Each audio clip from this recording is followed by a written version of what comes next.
தொக்கு பண்ணலாம். இது கொஞ்சம் பிஞ்சாக இருக்கிறதுனால நான் தோல் எடுக்கலை, அப்படியே வச்சுட்டுருக்கேன். அந்த இலை கொஞ்சம் ஒன்று முத்தலாக இருந்தது, அதை எடுத்து போட்டேன் வேண்டான்னு. இதை கூட நீங்கள் சேர்த்தும் பண்ணிக்கலாம், எந்த இலையும் யூஸ் பண்ணிக்கலாம். நான் பண்ணலை. இதை வாஷ் பண்ணிவிட்டு இப்போ நான் குட்டி குட்டியாக கட் பண்ண போகிறேன். இது ரொம்ப பிஞ்சாக இருக்கிறதுனால நமக்கு இதை ஹேண்டில் பண்ணுறது ஈஸியாக அப்படி கட் பண்ணிடலாம். இதே முத்தலாக இருந்ததுன்னா கட் பண்ணுறது கூட கஷ்டம், எல்லாத்தையும் சேர்த்தே கட் பண்ணிடலாம். இது வதக்க தான் போகிறோம். ஸோ கொஞ்சம் முன்ன பின்ன பெருசாக இருந்தால் கூட நோ ப்ராப்ளம். அரைச்சிட்டு வதக்கணும், அவ்வளோதான்.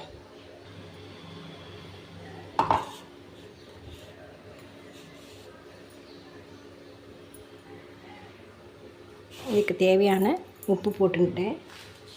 காரத்துக்கு தேவையான 4 மிளகா, கொஞ்சம் புளி, கட்டி பெருங்காயம், மஞ்சப்பொடி. இப்போ இதை கொஞ்சம் ஜலம் விட்டு அரைச்சிக்கலாம். இந்த மாதிரி நைஸாக நான் அரைச்சிட்டுருக்கேன். எப்படி ஸ்மூத் பேஸ்ட்டாக அரைச்சிக்குவோம். இந்த மாதிரி இது பிஞ்சாக இருக்கிறனால உங்களுக்கு நாரெல்லாம் இருக்காது, அது ஒரு ப்ளஸ். இதில் கொஞ்சம் முத்தலாம் வாங்கினா நாராக இருக்கும், சாப்பிடவும் கஷ்டமாக இருக்கும். இந்த மாதிரி நைஸாக அரைச்சி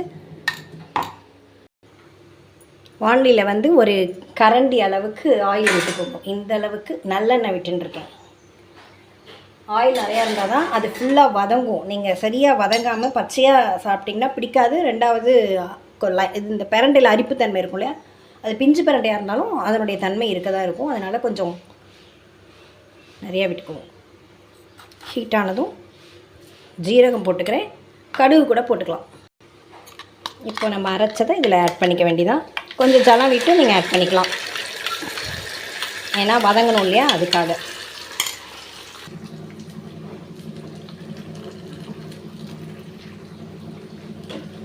மிக்சியை வாஷ் பண்ணி அந்த ஜலத்தை விட்டுக்கலாம், அவ்வளோதான். இதை வதக்கிட்டே இருக்க வேண்டியதான். உங்களுக்கு பிரண்டை குறைவாக இருந்தது அப்படின்னு தெரிஞ்சதுன்னா உங்களுக்கு கூட கருகப்பிலையை கூட சேர்த்து இதே மாதிரி அரைச்சி பண்ணிக்கலாம். இதை அப்படியே வதக்கிக்க வேண்டியதான் சுருளை வர வரைக்கும்.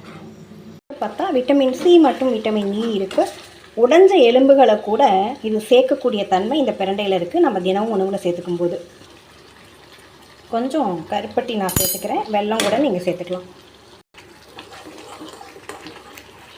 ஜாயிண்ட் பெயின் எல்லாத்துக்குமே ரொம்ப ரொம்ப நல்லது. முழங்கால் வலி, மூட்டு வலி, அந்த மாதிரி எல்லாத்துக்கும் நல்லது. நீங்கள் இதை ஒரு பாட்டிலில் ஸ்டோர் பண்ணி வச்சுக்கோங்க. தினமும் சாதத்தோடையோ இட்லி தோசையோடையோ டெய்லி சாப்பிடும்போது உங்களுடைய பாடி பெயின், போன் பெயின் எல்லாமே க்யூர்.